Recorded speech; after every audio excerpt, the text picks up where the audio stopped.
Aslında az çok taktiğimiz belli oldu. Bol bol zırh, bol bol igni.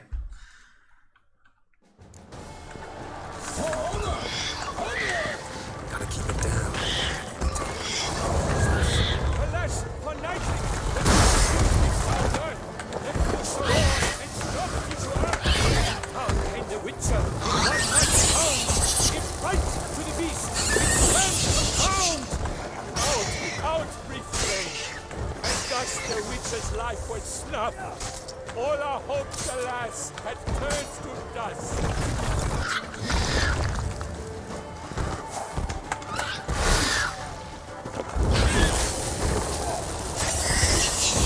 Of the beast has been weighed by the gods. Soon the witches and fire will Okey. Önce zırh, ondan sonra zırh varken sadece saldıracak. Yalnız arda arda çok sağlam saldırıyor.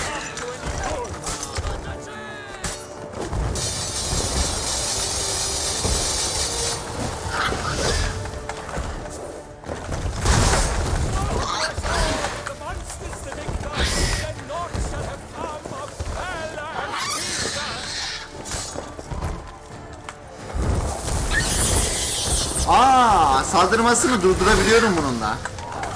Güzel, güzel. Her seferinde işe yaramayabilir ama olsun.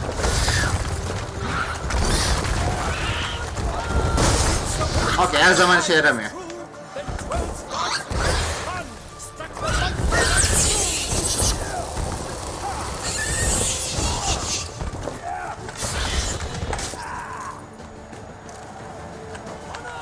Güzel oldu bu. Ben ona da bir nefes alma fırsatı sağladı.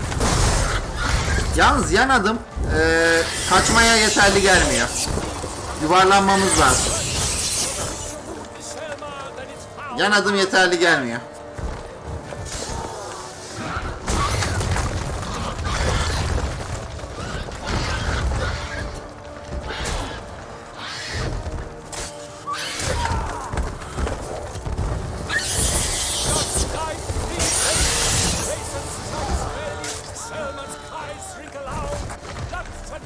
Okey, yuvarlandığında biz de yuvarlanacağız. Ama yanlış yere yuvarlandım. Benim hatam olabilir.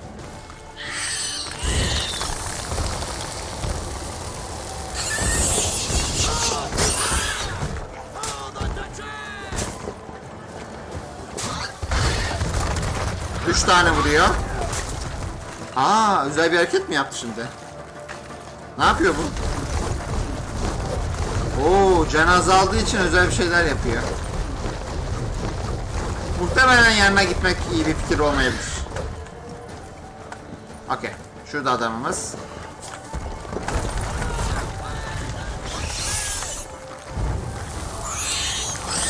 Sanırım kazandık savaşı.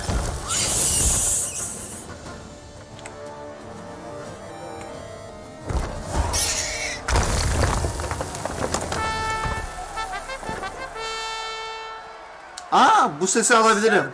Zafer sesi olarak. Master of the witchering trade. Behold, as the last gasps of life seep from the beast.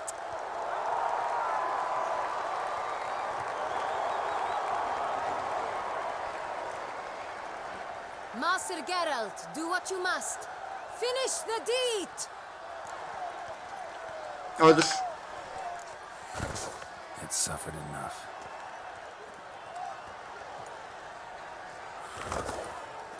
The monster lies slain! The fight is done! Praised be the victors!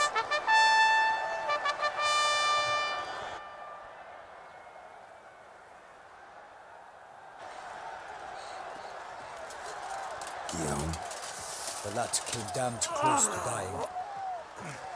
I'm fine. Belli oluyor. Not hurt at all. Vivian? Smile as befits a hero and keep silent. Speech clearly paints you. She approaches. Vivian şu sağdaki sarışın kız değil mi?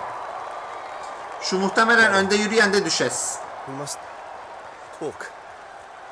Vivian. You shall talk later, in the medic's tent. Merak etme evlat. Senin adına Vivian'a güzel şeyler söyleyeceğim. Your Grace. We knew that to summon you was a brilliant idea. We are delighted, ravished to have struck upon it. And I'm truly See to our young Kızın hero. yüzünü gördünüz Come, mü? for we must make off with Geralt. We should talk. We had been long awaiting your arrival. Had nearly lost hope. Then suddenly, that entrance, so spectacular. Yalnız kıza da hak vermek lazım. Herkesin arasında onun ismini söyledi. Senin adını öldüreceğim Vivian.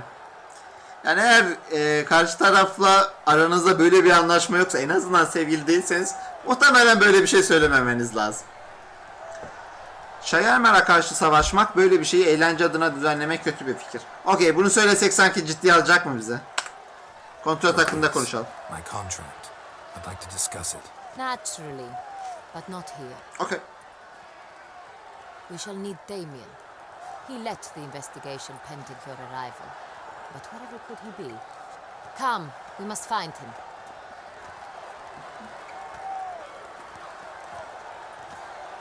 Hey, lootlamadık ama onu.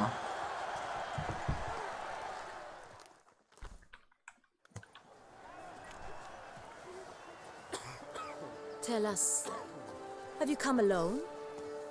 Or did Viscount Julian accompany you? Wish to see Dandelion, Your Grace? I mean, no.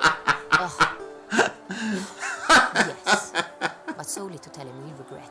Yes, deeply regret rescinding the death sentence we so justly handed down upon him.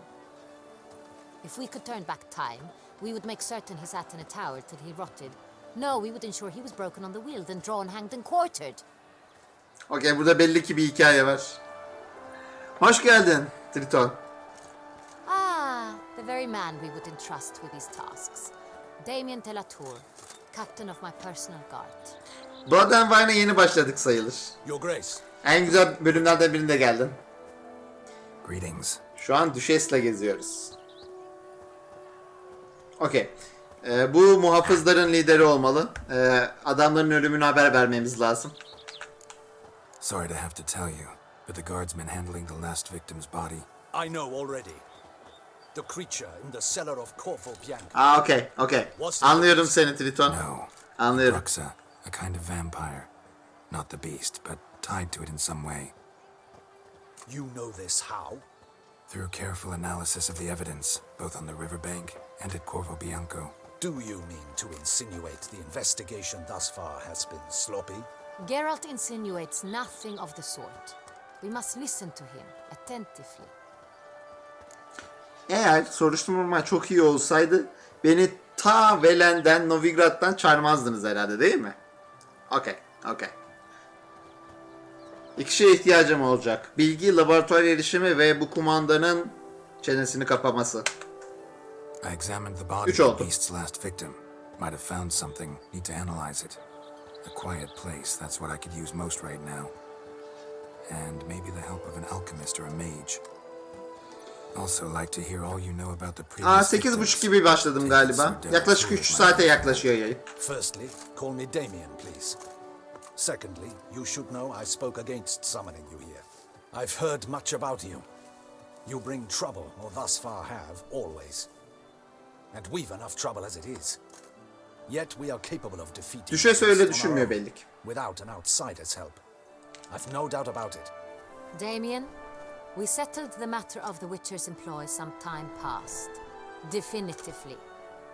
Since you have broached it nonetheless, let us discuss Geralt's pay. En Are sevdiğim the konu legends para. true? Do Witchers usually demand that which you find at home, yet did not expect? Çok karmaşık. Evde bulduğun fakat bulmayı ummadığın şeyi mi ister?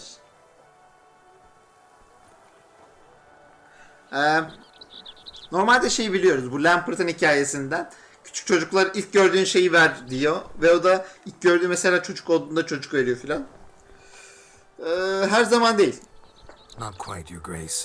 Law of surprise, it's something we invoke at times, but rarely.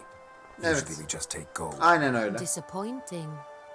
This law sounds rather romantic. On the other hand, on returning to the palace, we would likely find impatient petitioners or a set of sample fabrics for a new dress. Poor rewards, both. I fear you'd not have much use for any of the surprises we are likely to come upon. Thus, we've decided you shall receive the deed to a villa, Corvo Bianco, and a sum of coin. Güzel yorum You Tito. doubtless consider this adequate. Title to the Doruk villa olmasaydı ne yapardık you bilmiyorum. advance. Surely you'll need lodgings while you hunt. The coin, however, will be yours only once you have slain the beast. Lovely, generous gesture, Your Grace. Corvo Bianco. Isn't it the Duchy's temporary morgue? Is it now? The Chancellery's bungled things again, we fear. Not to be left unsupervised for one instant. Yet, in its mood, a morgue should present minimal problems to a witcher. What's more, nothing enhances a wine's reputation better than a Az clean önceki label. bölüm bizim bölümün karargahımız I accept olacak. the Şahane. contract, of course. But as I said before, I'll need some information.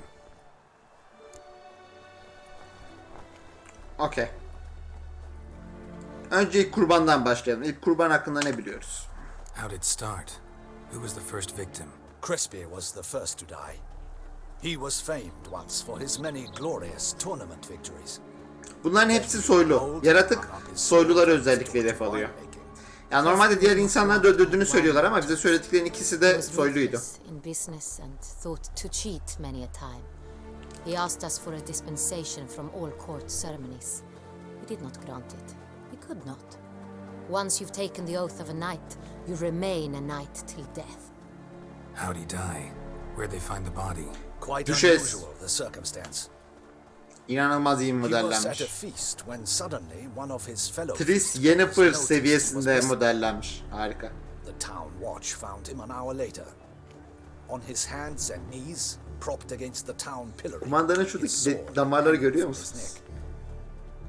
He had died of wounds inflicted with claws. Okey. not a Pençeler, weapon. güçlü Blows darbeler. of great force. Yaratığın güçlü bir şey olduğu belli. But the body was on its knees, meaning someone posed it. So it seems. Okey. Yaratıcının ikinci kurbanı. Bana ondan bahset. Second murder. Tell me what you know. In the city there are certain nooks. No one reasonable ventures there. Arka after dark. sokaklar. Ramon Dulac's corpse was found in one such place. With the first murder, terror gripped the city. Its inhabitants grew wary, kept to safe areas. Consequently, news of the second victim came to us from a group of concerned cut persons. Criminals fear the beast? Telling in a way.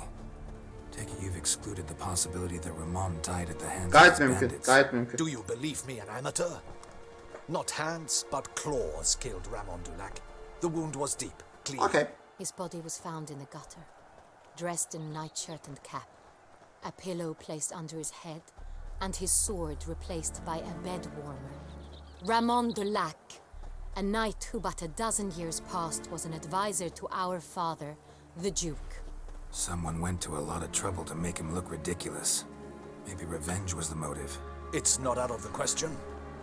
Dulac had shady dealings with the criminal underworld. Okey. Bu hedeflerin but ikisi no de one ever came forth direkt with hedef concrete alınmış. proof of Bu any iki ölen misdeeds. kişi de hedef alınmış. Birisi görevlerini pek yerine getirmeyen bir şövalyeymiş. Diğeri de gene daha az saygın kişilerle iş yapan, iş tutan birisiymiş. Aynı zamanda yaşlı şövalyeler, doğru. First two victims were knights, best years behind them. The same could be said of the third. Sir Delacroix was wont to claim that in modern times knights face new challenges, enterprise being the latest addition to the chivalric virtues. He made a veritable fortune in the grain trade. Palmerin even nicknamed him Sir de la Stinchi. Found a coin pouch on his Sir body. de la Cibri. Contained florins dating from various times. Evet. And from different provinces of the empire. Delacroix loved coin, true, but had no patience for numismatics. Okey. Kurbanlar arasındaki benzerlikler gitgide fazlalaşıyor. Bir seri katille karşı Lots of karşıyayız. similarities between the victims. All the bodies were found in strange places under extraordinary circumstances. Seems the murderer, whoever or whatever it is, has some meaning to convey. These were honorable men. We are horrified by the disdain, the disrespect with which they were treated. These were knights of Toussaint. Blast it. Might be the point. From what you say, none was a model of virtue. Ever considered that's what the beast's trying to draw attention to? All the murdered men were knights who swore fealty to the 5 chivalric virtues. And even if the Knights of Toussaint swear fealty to what virtues exactly? honor, wisdom, generosity, valor and compassion. Generosity gitti zaten. Onur, bilgelik, cömertlik, yiğitlik, merhamet. Okay. 5 virtues. Why are they so important to your knights? Strange question. Your Grace, forgive me. I'm a foreigner trying to understand another land's customs. You are forgiven. According to legend, the virtues we cultivate were bestowed upon us by the Lady of the Lake. How we truly came to Okay, Gölün espouse hanımı belli ki none kutsal remain. bir karakter In olarak Toussaint, görülüyor. we believe men of low birth should be simple-hearted and obedient. We expect much more, however, of our knights. They are to be soldiers and courtiers, lords and servants. Thus, the need for clear moral guidelines. At the time of his dubbing, a knight vows to demonstrate throughout his life honor, wisdom, generosity, valor and compassion. Pekala. Yaratık ahlaki yozlaşma mesajı veriyor. Bu arada şey hatırlıyor musunuz? Novigrad'da da özellikle hayat kadınlarını hedef alan bir vampir vardı. Katakan. Bu aynı zamanda morgdaki cerrah rolündeydi. Ona bayağı benziyor. O görevle arada bayağı bağlantılar var. Beast seems to be pointing up moral decay, denouncing it. Victims were all humiliated. Might have been murdered to emphasize their lack of specific chivalric virtues. Honor compromised by the pillory. Wisdom by ridicule. Generosity by a coin pouch shoved down a throat. Evet, evet. It seems to fit, true, though not perfectly. Can't discount the theory if it's on the lips of everyone in town. Say our reasoning's right. Next murder will be just as showy and denounce the victim's lack of the 4th virtue, valor. We can also assume that victim will be an elder knight. Let's think. At the moment, all the knights are either at the tourney grounds or in the palace gardens. Our annual hare hunt shall begin there shortly. Have you heard of the custom? Milton mentioned something. Seemed excited to prance around in a bunny costume. Not sure why. Şu an değil. Hang on. Strange circumstances. A knight advanced in years. The famed cowardice of rabbits. Biz bu şövalyeyi tanıyoruz. Is Milton de Peyrac Peyren Milton. the next victim? Milton also knew Delacroix. Told me so down by the river. Evet. Damien! To miss something so obvious.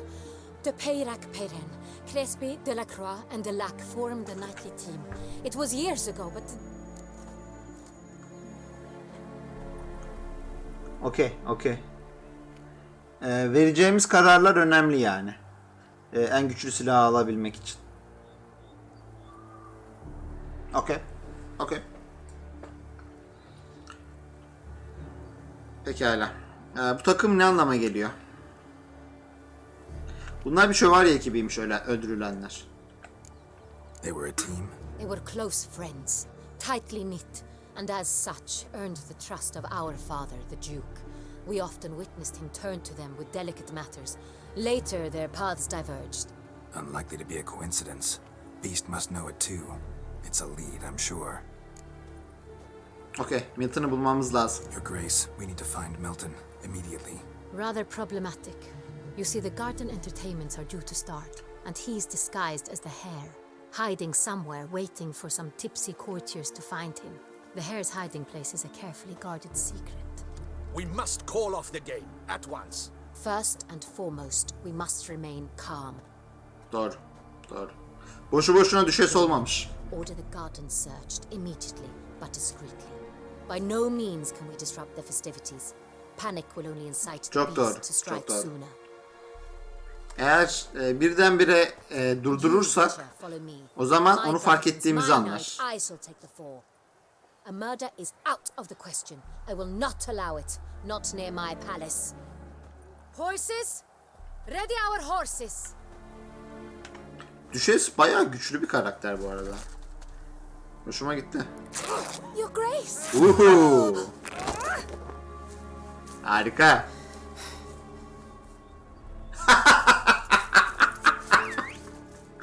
Şöyle de bakmasını gördünüz mü? Ya yetmedi mi ya? Doymadın mı be adam? Doymadın mı? Mind it doesn't get wrinkled. Onward! Novigrad yetmedi, Skellige yetmedi, Velen yetmedi. Hey! That is silk! Be careful! Give it to me! Zavallı adam.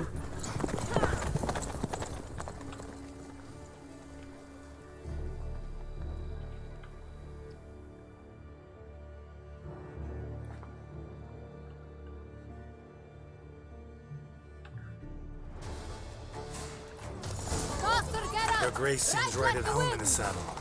Uhu. Acaba onunla bir yerde yarışabilir miyiz? Hey.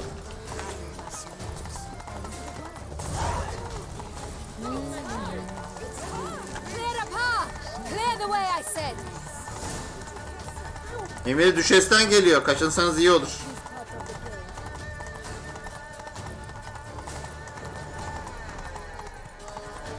It's here! Just round the corner! Hurry! We must go to where the game is being held. The participants must find a unicorn's horn, a golden fish, and a phoenix egg. With these in hand, they can deduce where the hare, Milton, hides. Mean we need to find those things too. We've no other option, but time is of the essence, so we shall have to break the rules.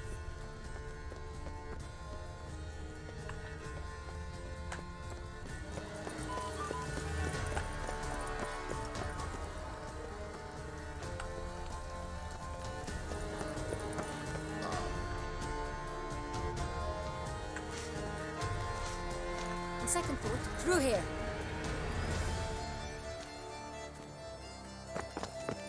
I shall show you where the hunt plays out. Then we will split up. Okay. You will get hold of the unicorn horn and the golden fish, Okay. Okay. while I nab the phoenix egg. That will be quickest. Sarı balık. Okay, tek boynuz boynuzu mu? The unicorn. How do I catch it?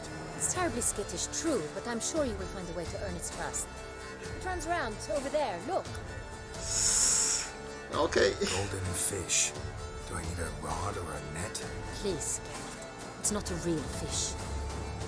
Look there, towards the water. See the lights? The hunters are trying to hook the fish from boats. You must simply dive in and find it. Okay. Güzel. The golden fish and the horn both contain things or clues that will help us find Milton. Once you have fish and horn, find me among the other phoenix egg hunters. Okay. Bu muhtemelen gene zamanlı bir olay olacak değil mi?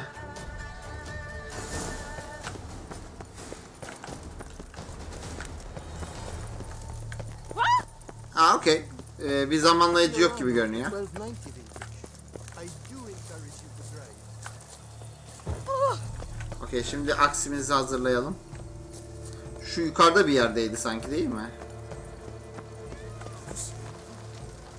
He should be in the woods. Gustav and Huntsman. Who would have thought? Unicorns are thought to. Okay, esasında sıradan bir yer değil mi bu? Perhaps an apple will work. Or some sweets. We would not be in this predicament, dear sister, were you still a virgin. Do you really wish to have this conversation again? Here and now? Hush, or you'll spook the beast. Okay. İlk fırsatta yeni evimize ziyarete Gonna gideceğiz. have to ruin your fun. Sorry. Who's that? Bu gerçek bir unicorn mu? Aksi.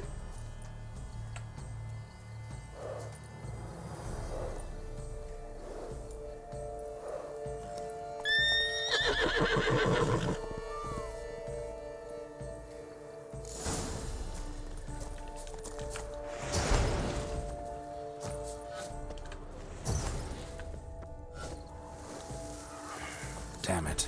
Come on, stay calm. Galiba şeyledi. Sakin. Easy now.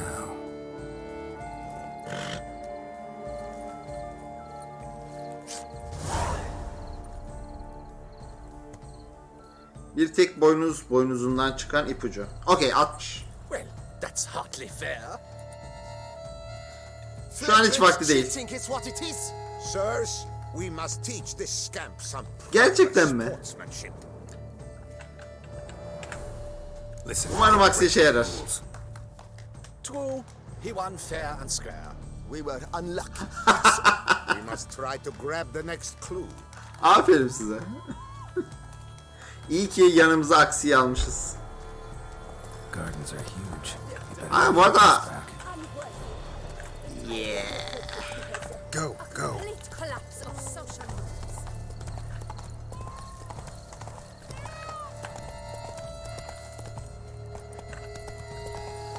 Şimdi bunun için sokakta bir yerde dedim işte. Spot once I'm under. Okey. The light is positively useless. It looked gold. What the blazes? Did someone just dive in the water? Perhaps that's the way to do it. Sure, if you're a peasant. Köylü dedi bize.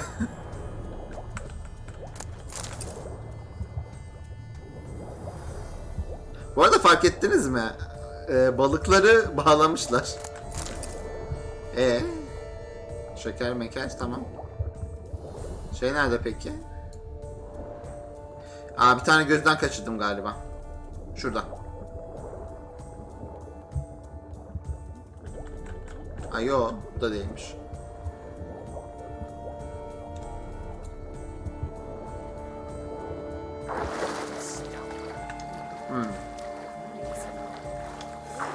Göletteki sarı balığı bulamadık demin. Aa şu mu?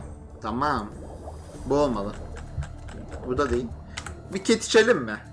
Ket içersek belki daha iyi görürüz.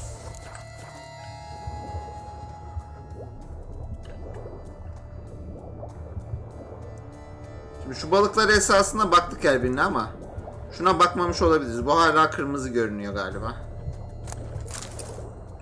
Tofi diye bir şey çıktı bundan da.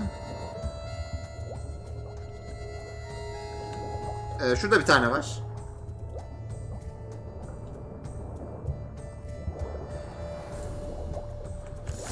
Okey, bulduk nihayet.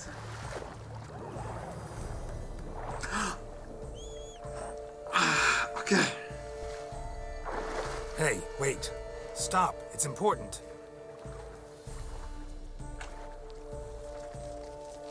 King Cormorant, sire, accept this offering we bring. Prithee cast upon us your merciful eye and bear before us its Kral. secrets. Okey. As the moon is heavenly course doth trace, in my domain I await that moment of grace, when a soul of good or ill repute brings me a gift, fitting tribute.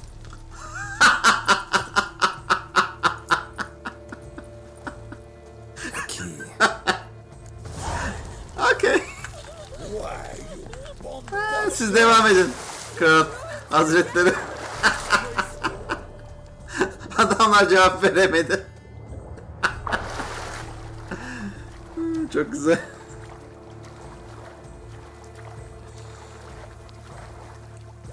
Okey. Bir tane beyaz bal içelim.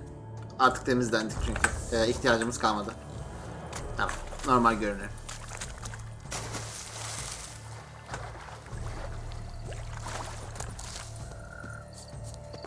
Bon vivant. It's not life's bread and butter, but it's fruit and wine. Okey. Şimdi Düşes'le buluşma zamanı. Hey, tek boynuz. Faster.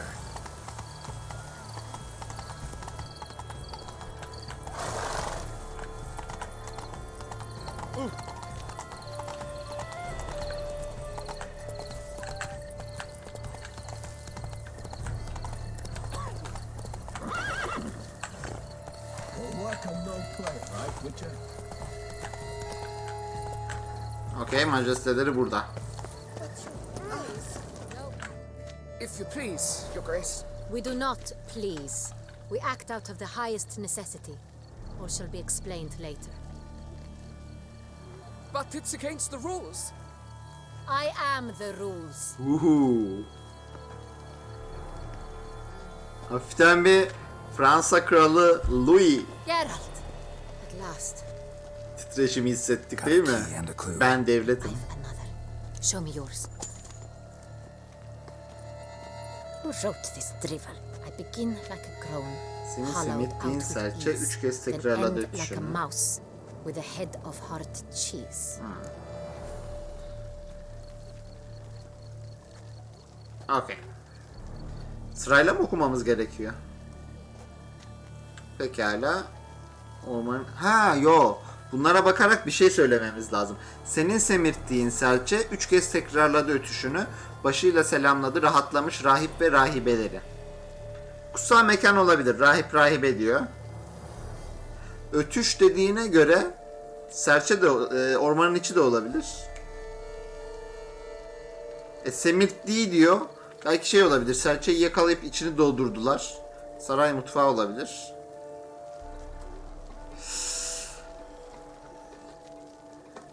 Hiç fikrim yok değil. Bir sürü fikrim var.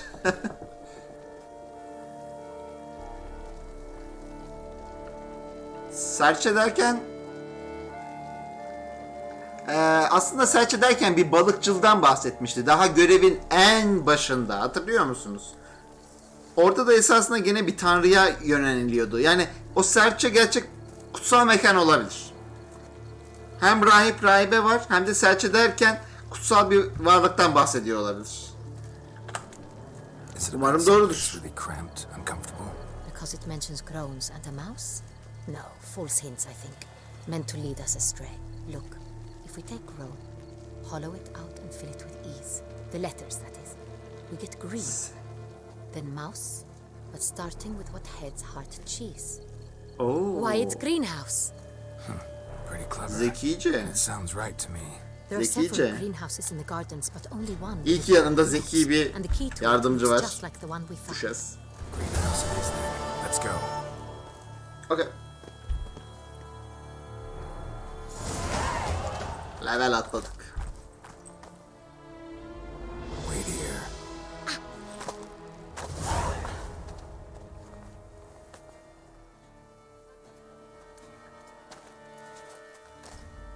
Bu arada umarım yanlış tercihler seçmiyorumdur Doruk.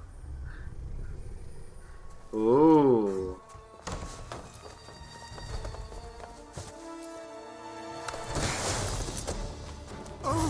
What the butch? Wow. İşte bu şekilde bu kadar hızlı oluyor. What was that? Bu arada bizim adamımıza zarar verebildi mi Milton'a? Tam göremedim orayı.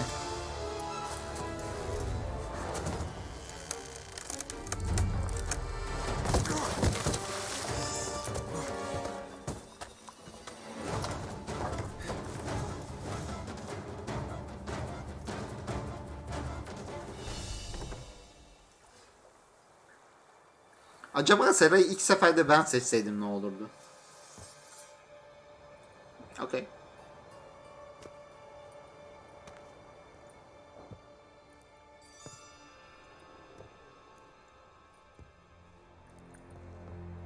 I'm here.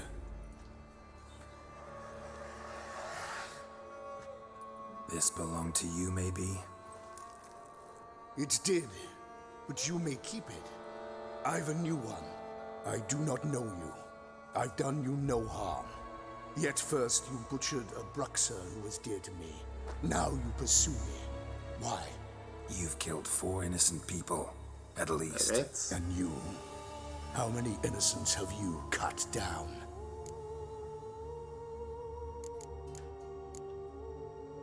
Doğru söylemek gerekirse hiç. I don't kill innocents. Evet. Murderers, though, you bet. I'll soon be done. I've but one left. And you, should you not stand down? Tehditlerle aram iyi Once you're değildir. done, intend to leave? Go kill somewhere else?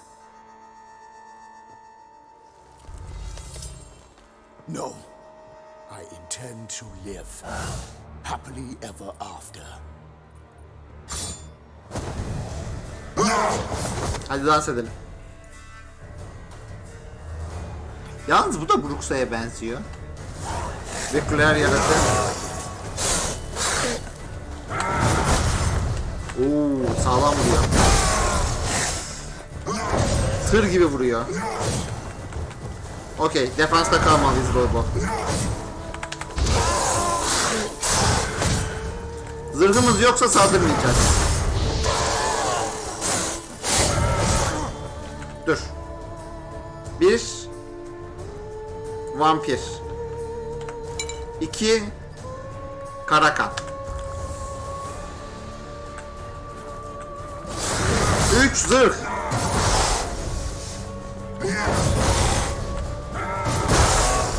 Okey. Dikkat etmemiz lazım. Bazen çok güçlü bir saldırısıyla fazla zarar verebiliyor.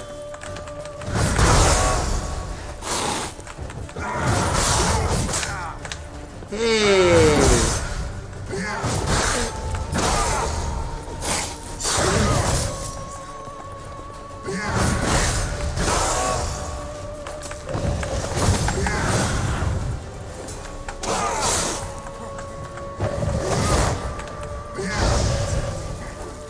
Okey, sağlam zarar verdik. Ateşten doğal olarak etkileniyor. O halde daha fazla yakalım şunu. Okey, bize doğru saldırırken vurduğunda da okey. Defansif. Defansif.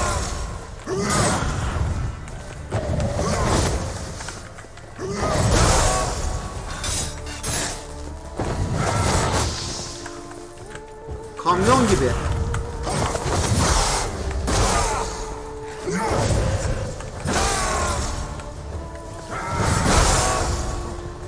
Sıkıntı çok hızlı savaşmasında. Ne yapacağımı biliyorum ama o tuşlara o kadar hızlı basamıyorum ben.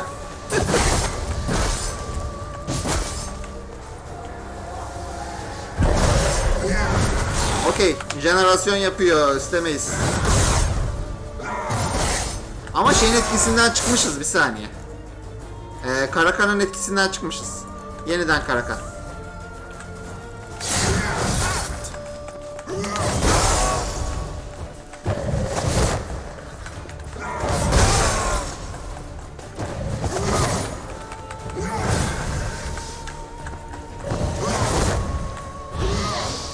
Saldır, sırası bende.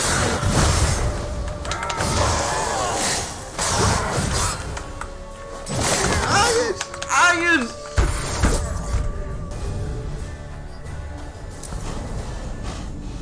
Ölmeyi bekliyordum. Okay.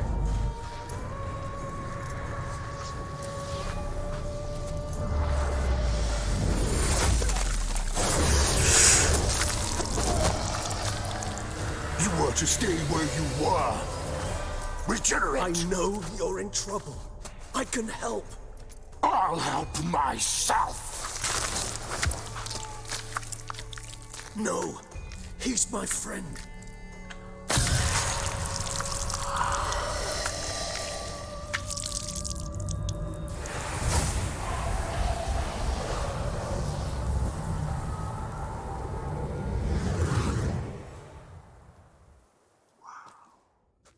Yes, Geralt, it's me. Regis? You alright? All is well. All's in order. Wounds such as these heal on vampires in moments. But we've not seen one another in ages, my friend. At least in human terms, that is. How's this even possible? Last I saw you... I was a bubbling, shapeless smear, having been rather spectacularly melted into a column of a certain castle. In somewhat better shape now, as you can see. Hardly peak form, mind you, but were I human, folk would think me a demigod, I dare say. I'm sorry. What happened, it was my fault. Never got a chance to apologize. No need, Geralt. Bygones. I did not have to join you on that expedition. No one twisted my arm. Nasıl iyileştin? Miraculous regeneration.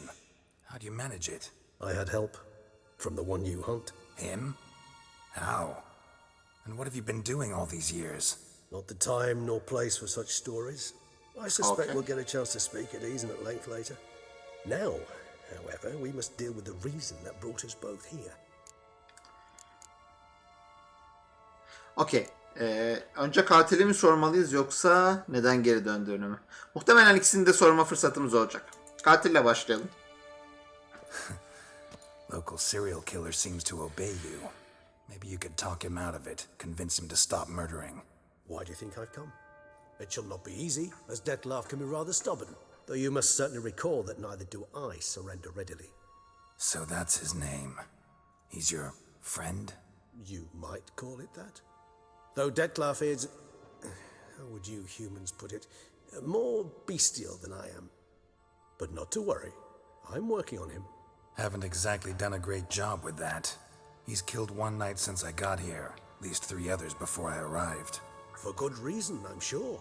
Understand, Dettlaff is not some decadent shit who kills for sport, or to assuage a dryness of throat. Okey, bu önceki şeylerle de uyuşuyor esasında. Çünkü biz de özellikle onları seçtiğini düşünmüştük. Okey, nasıl bir iyi sebebi olabilir diyelim. So in your opinion, what are his reasons? Precisely what I wish to find out. And then I will convince him of the error of his ways. Got a lot of faith in the guy. Despite appearances to the contrary, you two are quite alike. Olabilir. Both noble hearts, yet you both are wont to perform ignoble deeds. When circumstances force you to, of course. Olabilir. Olabilir. Remember the year 964? That was 3 centuries ago. Blind fear gripped Rivia, Lyria, and Spala. Women and children were dying.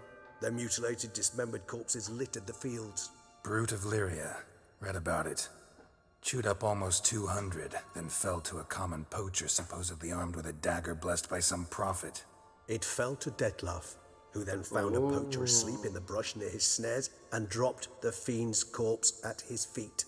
And thus, a legend was born.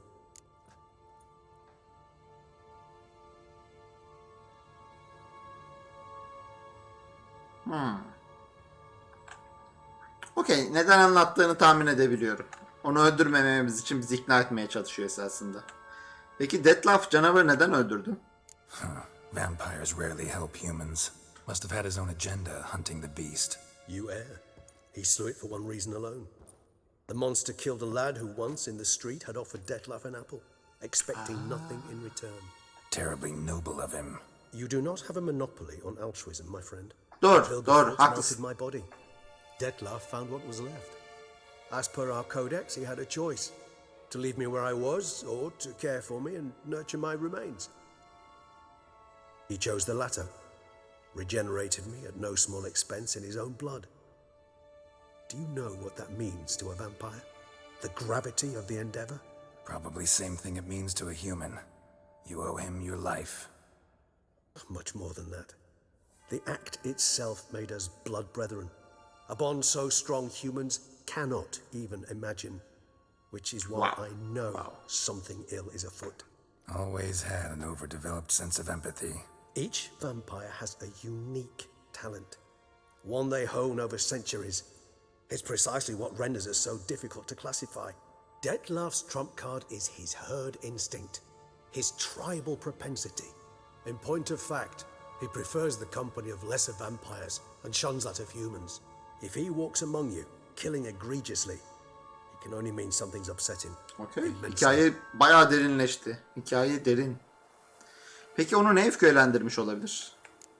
Anything specific? Some set of things that'd be likely to set him off? How should I say this?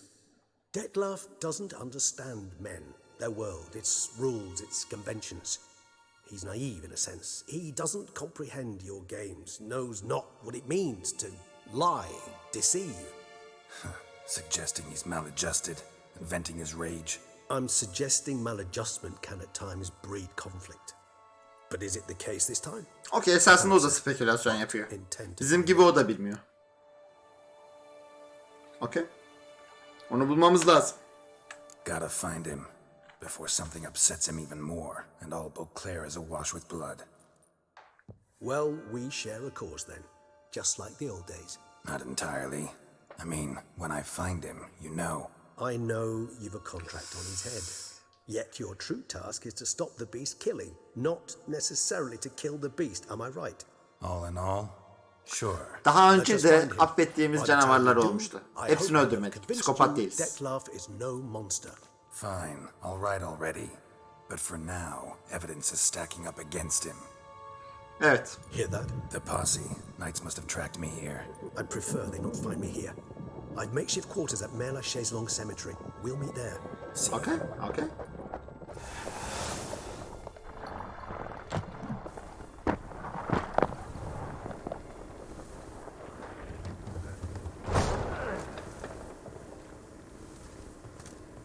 Witcher, we flew here as fast as our courses would carry us. Yet I fear we're late all the same. Pray, where is the beast? Kaçtı. Still investigating. About to inspect this site. Withdraw your men before they trample all over the evidence. Sirs, we must let the Witcher do his work. Milton's murder cannot go unavenged. Öldürmüş. Okay. O sahneden çok orada Milton'ı saldırdığını esasında biliyorduk ama bir türlü tam olarak anlayamamıştık. Bu arada şu da çok enteresan. Beni öldürdüğünü düşünmüştüm ve gerçekten öldürmüş esasında. Şu sağlığa bakın. Muhtemelen ölmek yerine Regis araya girdi. Acaba o beni öldürmeden ben ona son hamleyi yapsaydım o zaman o vampir yerine Regis beni mi durduracaktı? Belki de biz kılıcı saplamaya çalışacaktık ve diğer vampire değil Regis'e gidecekti. Sonra biz duracaktık. Of. Bu oyun şahane. Şahane. Okey. Şuradan öncelikle bir karakterimizi bir level daha geliştirelim.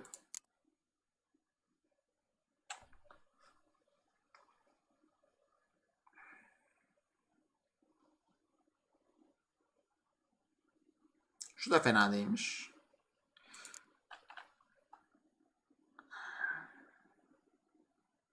Okey, şu ağaç full. Şu ağaç full. Bu ağaç full. Şunları belki birazcık daha şey yaparız.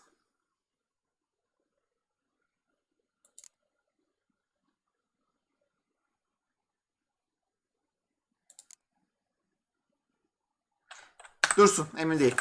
Emin değil. Dursun. Şimdi Regis'le buluşmaya gideceğiz ama önce şey demiştik. İlk fırsatta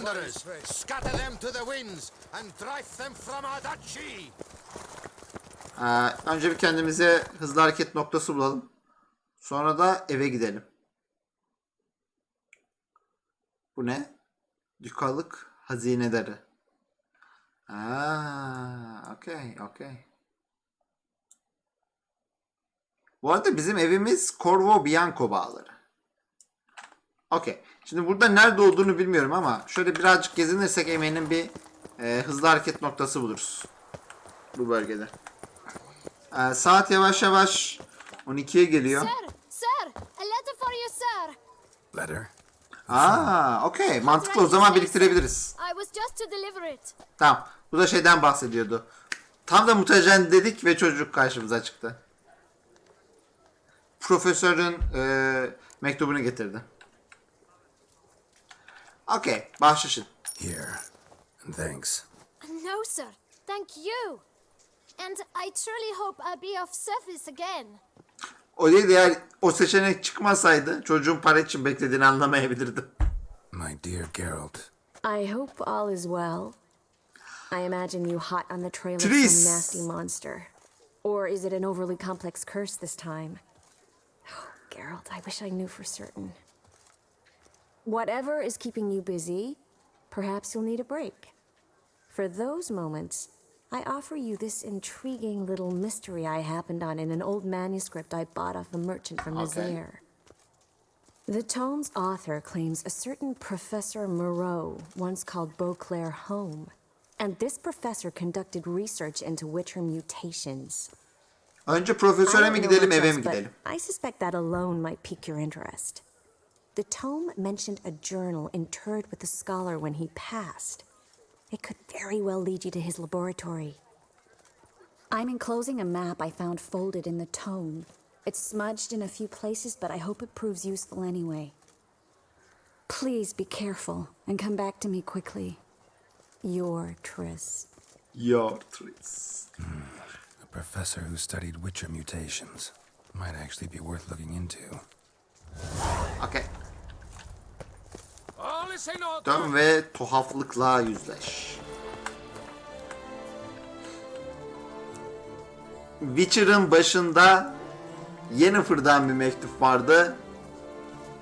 Ve şimdi biricik Triss'in. Güzel. Müzikler de enteresan. Ha, burada simyacılar da var.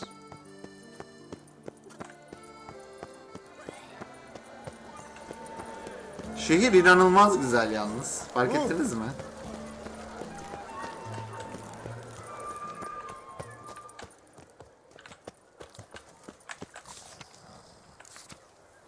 Aa, büyük usta zırhçı. Güzel.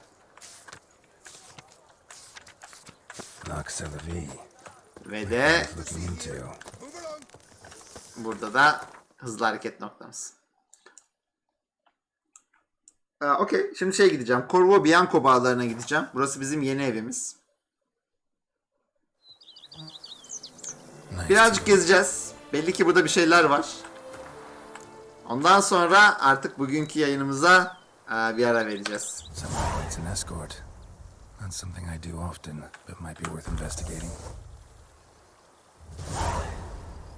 Babam.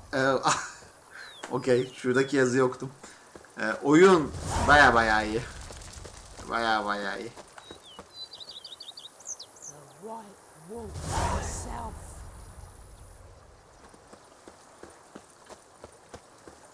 Okay. The innkeeper's boy got so sauced the other day, he tried to stick an egg back up a hen's eye.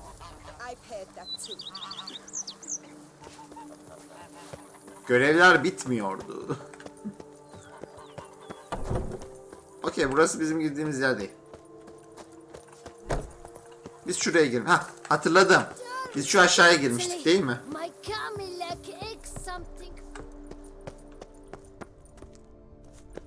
Aa, gerçi yukarıya doğru göstermiş ama. Okay. Beclair Toussaint. Şimdi Toussaint bir şehir mi? Yoksa ülke mi? Beclair onun bir parçası mı?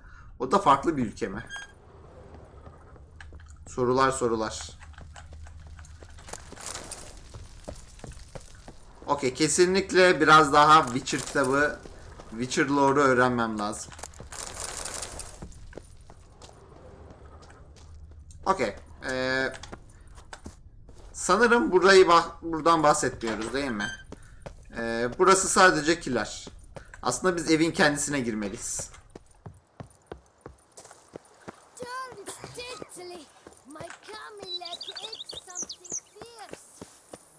Aha, kahyamız var. I am Barnabas Basil Fawlty. By order of the Duchess, I shall serve you as Major Domo of Corfu Bianco. Teşekkürler. I previously served with distinction at the Nibley family manor and in Nazaire with Admiral Rompali, who, as you are certain to know, is an extraordinary demanding gentleman. Whoa, Barnabas Basil. One thing you ought to know. I'm not your typical landed gentleman. Truth be told, this is the first real property I've ever owned. Oh, in that case, you must leave it all to me. I shall organize, see to everything, and whip the house into order. I dare say this place will soon be the most prosperous vineyard. Tam bir buraya benziyor. Great. Can already see I'm in good hands. Okay, bana bu mekandan bahset. Vineyard comes across as a place with a rich history. Okay. Baron Hızlı geçtik demek ki. who went bankrupt, forcing him to sell the estate to the Duchess. The Baron in turn had purchased it from Monsieur Bolius of the Kumar borcu yüzünden kaybetmişti ve colorful. düşese bırakmış oldu esasında. Devlete bırakmış He oldu. was actually a headsman. No, not him. but his great-great-great-great-grandfather. Indeed. Apparently he was a common cutpurse who somehow secured for himself the post of ducal headsman in Beauclair. Went about his work with an exceptional penchant. They say he chopped off more heads than there are grapevines in the ducal vineyards. He never hesitated, not once. Never sliced unevenly, never botched a job. For his exemplary service, the Duke granted him a title and this estate. Monsieur Bolius, on the other hand, was an engineer in his younger years. Once retired, he settled here and took to producing wine. Sadly, misfortune struck and he lost his sense first of smell, then of taste. Additionally, he could not drink alcohol. His medic forbade it. Shame that. He gave up making wine? Not at all. He made even more of it. Began throwing wild balls to which he'd invite friends from far and wide in order to treat them to his wine and delight in the fact that at least someone could enjoy it. It's the sort of man he Bu arada was, fark ettim de Monsieur gözlüğümüzü Bolius. takmamışız. Okey, bana bağı gezdirir misin? Mind giving me a little tour de Corvo Bianco? Not in the least. Follow me, please. I think it would be practical to begin on the hill. Tabii ki.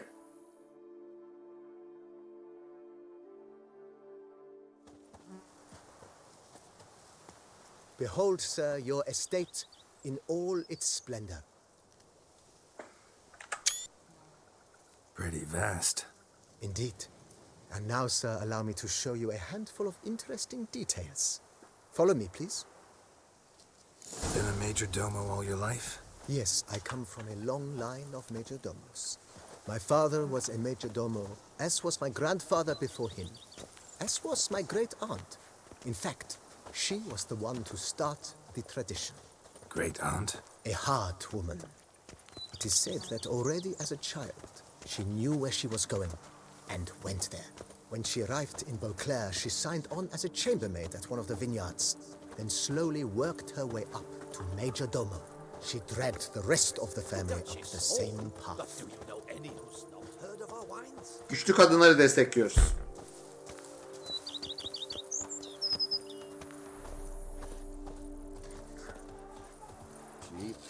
The servants' quarters. I occupy the green home. With the Duchess's permission, I have hired a full staff. Their salaries to be paid from the ducal treasury. Harika. Nice of her. Not the most sightly part of the estate, I admit. But I think it's worthwhile for you as master of the domain to know where the help stays. Harika. Here, kitty, kitty. Row.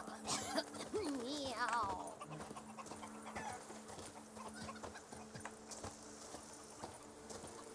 Baron Rossel ordered the vines in this part of the estate uprooted and olive groves planted in their place. They look beautiful, especially come spring. Don't look at all bad now either. Bence de. Zeytin ağaçları güzeldir. Aa, Down below tavus lies kuşu. Sardinia, where we grow a strain of Carfanere, one of the world's oldest. Aged in oak barrels, it provides for an exquisite wine with distinct blackberry, wild cherry, plum and cinnamon notes. Marvelous. Bir saniye. Gözlüğümü takmam lazım. Have to try it one of these days. They'll put some meat on your bones. Wine is better than stew. For stew you have to chew. Nice well. Picturesque. Yes, though it ran dry long ago. During the raucous feasts Master Bolius held, he would order it filled with wine. Wow. There's a tale about a guest attending a Bolius school for the first time and thus unaware of the custom. He had suffered great heartbreak and had decided to end his life by jumping into the well. Umarım kurtarmışlardır. Festivities were coming to a close, and the well was nearly empty when the suicidal guest finally jumped. Instead of killing himself, he merely broke his legs. To numb the pain, he drank the wine. Drank himself to death? Not at all. When found the next day, he had concluded he'd witnessed twin miracles. The water had been changed into wine, and he had survived. He retired to a monastery in the Dragon Mountains and began preaching the wisdoms of Lebioda. Okay. Güzelmiş bu.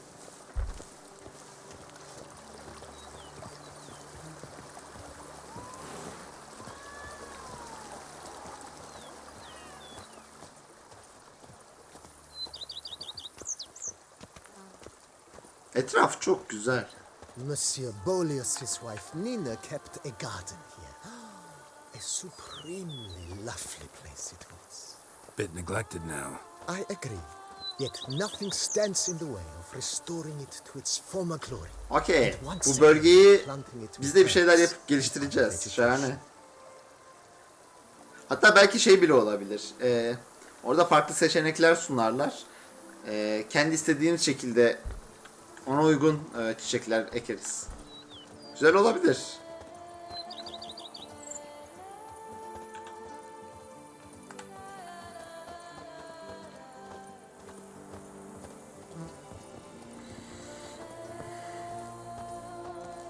Madame Nina planted diminutive, delicate flowers and herbs here. One might say their aroma still hangs in the air. You're quite the romantic, Barnabas Basil. Çiçeklerin, güllerin güzelliğine bakın. Kırmızı, pembe.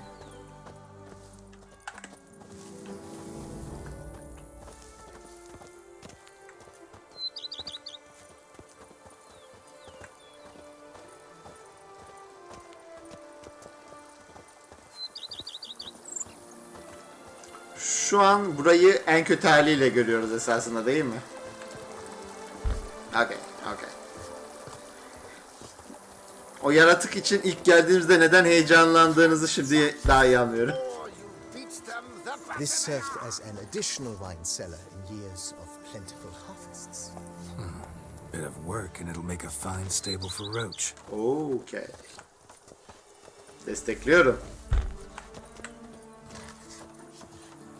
O halde evin bu haline de bir ekran görüntüsü alalım. The cellars, voila. During Monsieur Boleus's time, wine was kept here, but Baron Rossel used it to store olive oil as well. I took the liberty of cleaning up the mess, which I made while fighting the Bruxa. Thanks, Barnabas Basil. Appreciate it. Barnabas Basil. Tam bir görev adamı. Dünyayı bunun gibi insanlar döndürüyor. As you can see, the facade is, how to put it, slightly stained. But one cannot deny it a certain subtle southern charm. True, though it could use a bit of subtle paint.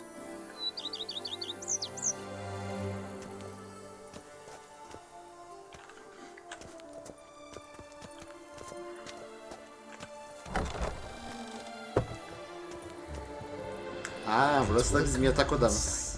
İleride. On the İçeride. left is the master bedroom. On the right, the dining hall and kitchen. Upstairs, you shall find the guest room, currently used for storage. Not a bad idea. At the moment, the house is only minimally furnished. Yet I believe we will, together, devise some innovative arrangements. A few paintings, for instance, would breathe new life into the abode. Paranız var mı acaba? With that, sir, you've seen the full lay of the land. Corfo Bianco is a beautiful estate. One must admit, time has taken its toll. If forgive me for being forward, but if you were to choose to invest a small sum towards its beautification, consider me at your service on the matter. Think I'll take you up on that. Be sure to come and see you if I decide to do any remodeling. Okay, sence evin bir kısmını elden geçirebilir miyiz? Şimdiden başlayalım. Mentioned the place could stand to be spruced up. Oh, most decidedly, sir. The question is where you would like to begin this rejuvenation. Araziyi geliştirebiliyoruz. Evi geliştirebiliyoruz. Okay, ikisinden biri. Konuk odası. Okay. Hadi evi biraz zaten Thinking about geçirelim. the outer walls. Maybe a fresh coat of paint or some patching. If I might dare to make a suggestion, why not start Okay. with a general... Belli sırası var belli ki. I once oversaw such work at Admiral Rompelli's summer residence. The effects were simply breathtaking. Okay. Not only did the residence positively sparkle afterwards, but we also made room to display the Admiral's armor and weapons, of which he was a passionate collector. Oo, paramız yok. Okay. Bir miktar para kazanmamız lazım demek ki. Need to think it over some. I understand, of course. As the venerable Lady Eve Knibley would so quaintly put it, the rash oft contract rashes. Okey. Belli ki diğerlerini de yapamayacağız. Paramız şu an yeterli. 5000 altınımız bile yok. 3 diyelim. Know what? Changed my mind. Not in the mood to talk about redecoration today. But I wanted to ask you something else. I shall be glad to answer your every question, sir. Okey. Başka bir şey kalmamış. Thanks. Gotta get back to my business now. See you soon. Okey. Burada bayağı güzel şeyler çıkacak karşımıza. Beraber evi döşeriz. Şeyi merak ediyorum. Mesela konuk odasını yenile dediği zaman hiçbir ekstra seçenek olmadan konuk odası yenilenecek mi? Yoksa konuk odasını şöyle mi yapayım, böyle mi yapayım gibi customization seçenekleri sunacaklar mı?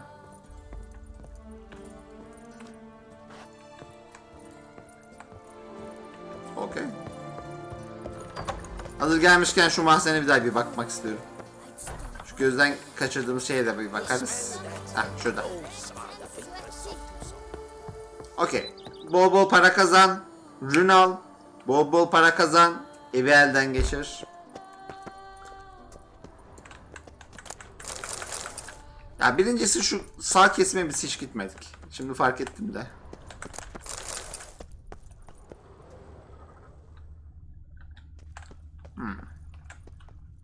Okey. Çok bir şey yok gibi.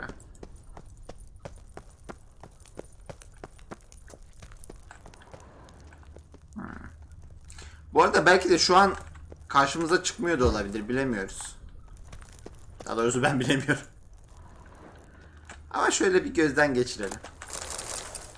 Gizli bir şey varsa bugün buluruz hemen.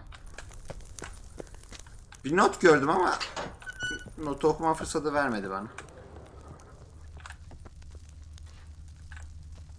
Şimdi burada bir sürü şey var. Şişe var. Bu şişelerden birini çektiğimizde acaba gizli bir kapı mı açılıyor? Bu Dudu'yu ararken de ona benzer bir görevimiz vardı. Bir görev de vardı.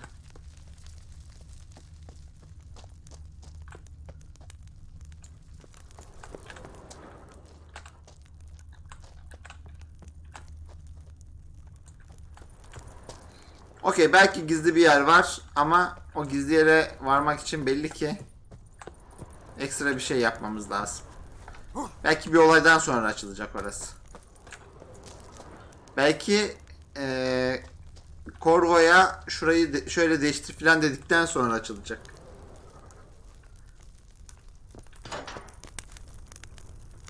Aşağı inmeden koridorda bir tarafa gidince olması lazım. Okey. Aşağı inmeyeceğiz. Okey. Aşağı inmedim. Buradayım. Burada bu var.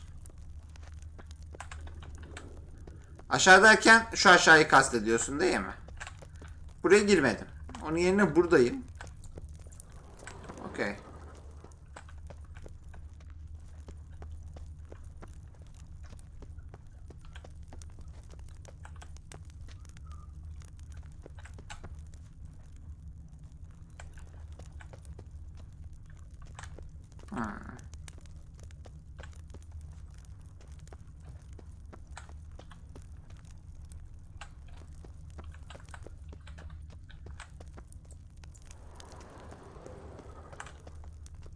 Buralarda zaten mesela şurası tam bir saklanma yeri gibi geliyor ama illüzyon bile olabilir burada, belli olmaz.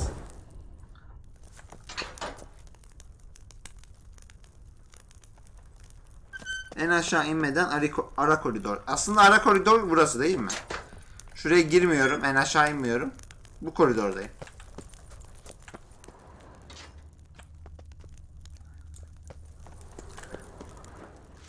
Belki sürekli odaklandığım için böyle oluyordur. Odaklanmadan bakmayı deneyeyim.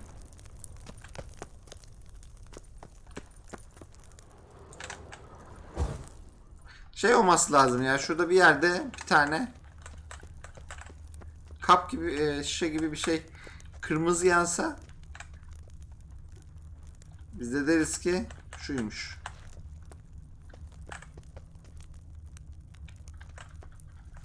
Birazdan bulacağım ve bunu nasıl göremedim diyeceğim değil mi? Bu katta olması lazım. Aşağı inmeden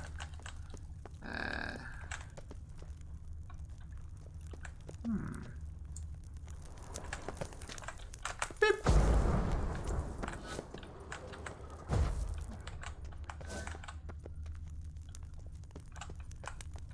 Bip.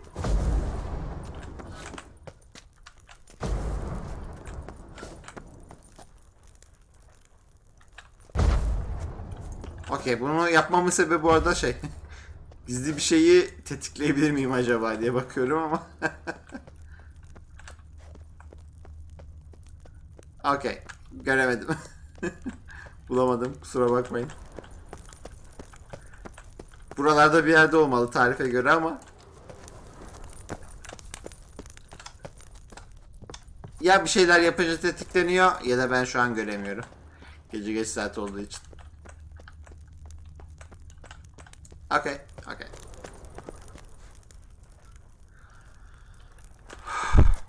Vay be. Heart of Stone'u bitirdik.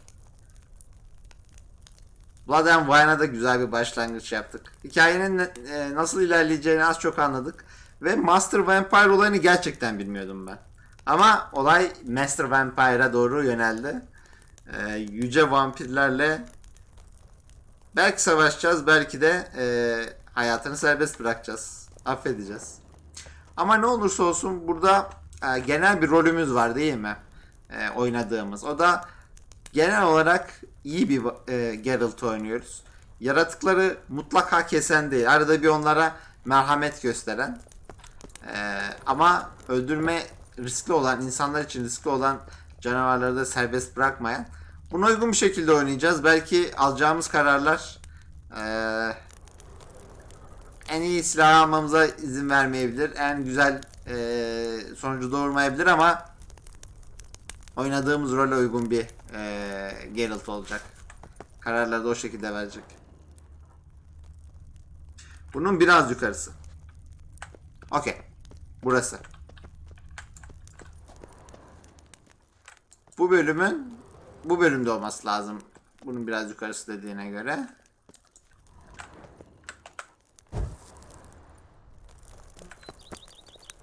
Şeyi de merak etmiyor değilim. Acaba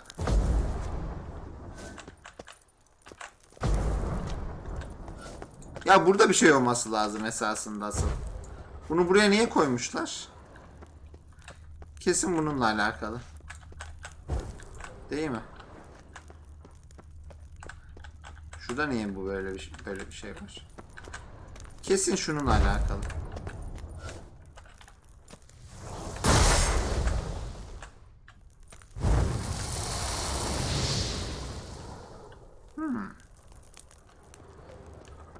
Hiçbir şey işe yaramadı. Bazen mumlara filan özel bir şeyler yapabiliyorlar ama mumları yaktım, söndürdüm. Bütün kombinasyonlarda olmadı.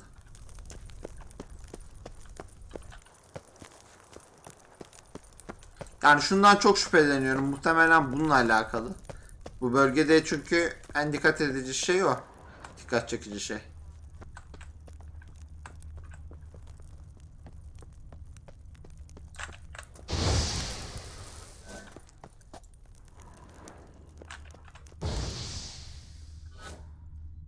Sağ yerine sola dönünce bir yere çıkmıyor mu? Okey. Sağ yerine sol dediğimiz burası mı?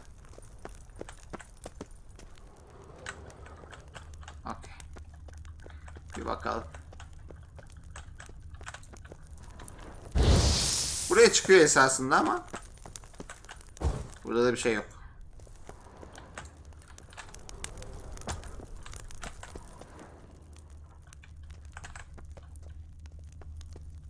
Evet, bu şu an belli ki bariz bir yerde ama ben göremiyorum. Muhtemelen yorgunluktan. Bunu yarına bırakalım bence. Yarın biraz daha inceleyelim. Buralarda bir yerdedir muhtemelen. Okey. Pekala.